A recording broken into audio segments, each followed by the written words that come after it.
McConnell, more than any politician I've covered, Democrat or Republican, simply doesn't talk if he doesn't want to. Right. He doesn't care if you're right next to him, walking with him to the Senate floor, asking him a question. A lot of Republicans and Democrats I've covered in the Senate would feel the need, the sort of human need, to at least acknowledge my question, maybe tell me to call the office, give me some spin.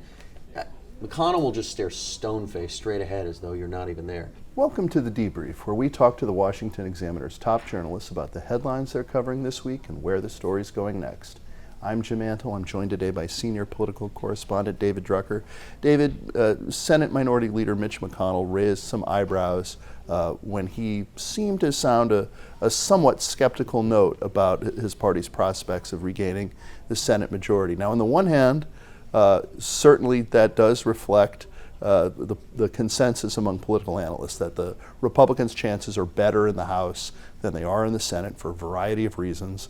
But also a lot of people were a little sort of put off by, shouldn't McConnell be kind of pumping up the Republicans' chances? Is this a subtle dig at Donald Trump for some of his Senate candidate choices in the primaries? What do you make of that flap?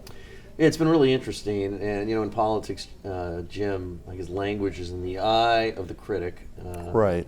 But I think the question that needs to be asked with Mitch McConnell is not what did he say, but the fact that he said something at all. Right. Mitch McConnell, more than any politician I've covered, Democrat or Republican, simply doesn't talk if he doesn't want to. Right. He doesn't care if you're right next to him, walking with him to the Senate floor, asking him a question. A lot of Republicans and Democrats I've covered in the Senate would feel the need, the sort of human need, to at least acknowledge my question, maybe tell me to call the office, give me some spin.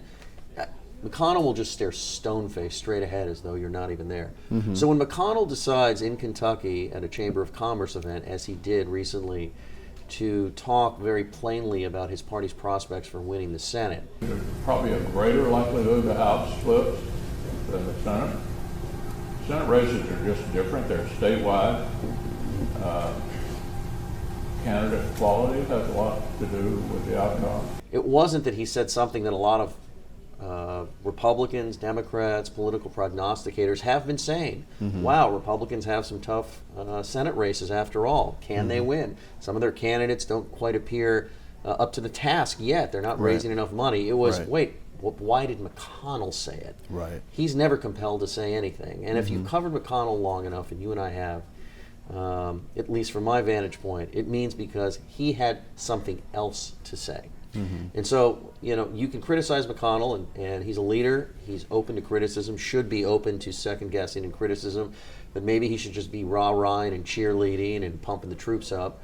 That's not how McConnell operates. He wants to win the majority more than anything because he wants to be in the majority more than anything. He likes being the Senate Republican leader, but he much prefers when he's in the majority doing that than the minority. Right. And if you understand McConnell, from my point of view, you understand what he was doing. What he was saying was, number one, to Republican donors, we need help. We need more resources. Number two, he was telling Republican campaigns, yes, it's a good environment for us generally, notwithstanding the fact that we have some challenges of late. Democrats seem more energized of late, but you cannot depend on President Joe Biden's low approval ratings and tailwinds that are standard in a midterm election environment to carry you to victory. You've got to get your campaigns in gear, and you've got to do the work. Now, one thing I will add to this is that, yes, it's true, Mitch McConnell doesn't like Donald Trump. I mean, just recently, Donald Trump yet again was calling for Mitch McConnell to be ousted as Senate Republican leader. Right. But even if Trump never said these things, he doesn't like Donald Trump, and he wishes he'd go away. But let's take a look at where Senate Leadership Fund, Mitch McConnell's super PAC, is spending all of its money so far, $271 million. Except for the Alaska race with Lisa Murkowski. They're spending in Arizona, Trump-endorsed candidate. Ohio, Trump-endorsed candidate. Pennsylvania, Trump-endorsed candidate. North Carolina, Trump-endorsed candidate. Georgia, Trump-endorsed candidate, and I think I'm leaving a couple out. So where's all this money going? To all these candidates that Trump endorsed, some of whom have not yet performed very well. They need the help. They should get the help. But the point is, if Mitch McConnell really wanted to hang Trump out to dry, if he was really content to just be the minority leader and use this as a way to get back at Trump or get rid of Trump, let Trump take the heat for all of his lousy candidates who couldn't win in this environment, they could direct their money all over the place. I was talking to a Republican today that wished McConnell's Senate Leadership Fund super PAC would spend money in Colorado, not a Trump-endorsed candidate, spend money in Washington State, not a Trump-endorsed candidate. Tough states, difficult to win despite the even with the environment, but still, there's plenty Senate Leadership Fund could do, but it's going where the action is. And so, again, McConnell should face scrutiny for his decisions, but I think that what you heard from him had a specific purpose and a specific meaning. Now, McConnell's been through this before, right? So in 2010, there was an excellent environment for Republicans. Better than this one. Better than this one.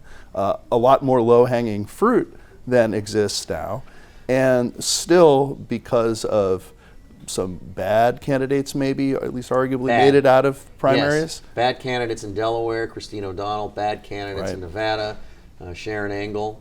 But for some bad candidates, they would have won the majority that cycle. 2012, Jim, again, bad candidates. Todd Akin in Missouri, Richard Murdoch in Indiana. But for those two bad candidates, you win the majority. I mean, it took till 2014 for them to actually win Obama's second midterm, not his first, for them to win back the Senate. Yeah, and guess what happened that cycle? McConnell and the NRSC chairman that cycle, Jerry Moran, took control of the primary process and worked their will in primaries where there were some upstart candidates running against incumbents, and others may not have been as good as Republicans in Washington felt they needed to be. But McConnell can say that they won the majority, even if some conservative critics can say that you stood up for incumbents and should have, listened to the people and the grassroots. I mean, obviously, it's always a debate. One of the things that's happened this cycle is the chairman of the NRSC, Rick Scott, who came up in the party as an outsider when he ran for governor of Florida, doesn't believe in butting into primaries. And so a lot of these candidates exist either because nobody butted in or because Donald Trump was the only one who butted in. Right. And look, at the end of the day, for better or worse, this is really Trump's slate of candidates, even though McConnell and Republicans in Washington also endorsed Adam Laxalt in Nevada. That was one that I left out. Also endorsed Herschel Walker in Georgia. Right. And have come around to most of them, but there's still some work to be done. Mehmet Oz in Pennsylvania has had some real difficulties. That could simply be because he's from New Jersey and only moved into Pennsylvania about 5 minutes ago. Right. So let's talk about the House a little bit, because the last round of primaries was a special election. There seemed to be some test cases for whether the red wave can even penetrate relatively blue areas. And so even in the House, there are some cautionary tales for Republicans right now, aren't there? It's not yet a 2010 environment. It is a good environment. First, it should be noted that Republicans don't need a wave to win control of Congress, particularly not the House. They're down by, 4 or 5 seats? Right. I mean, they could have a modest pickup of seats on November 8th and still end up in control of the House floor. I think what we have seen in the past few months is Democratic apathy and complete disinterest in 2022 change.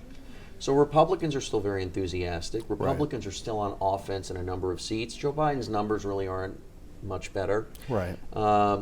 Everything is moving in the Republicans' direction, except they're getting more resistance from Democrats. Right? In the aftermath of the Dobbs decision that overturned Roe v. Wade and eliminated federal protections for abortion rights, Democratic voters are more energized. After Democrats started to move some of their big legislative priorities through Congress in August, after seeming to be able to do nothing with their majorities for several months, almost a year, all of a sudden they've been able to deliver on that big reconciliation package, which addresses climate change and social spending. Joe Biden, of course, is pushing forward with a program to have the taxpayers pick up a lot of people's student loans, a big Democratic base priority, other legislation. So all of a sudden, Democrats have a reason to show up. They're seeing work product for all of their votes in 2020. You combine that with the Dobbs decision, and what we saw in some special elections is Democrats are turning out.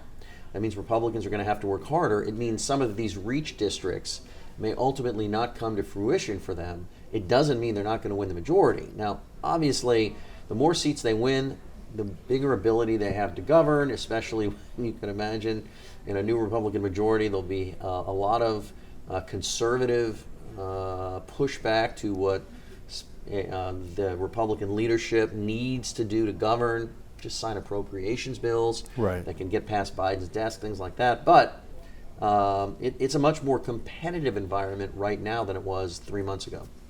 Thank you, David. You can read David and the rest of our political team's coverage at washingtonexaminer.com.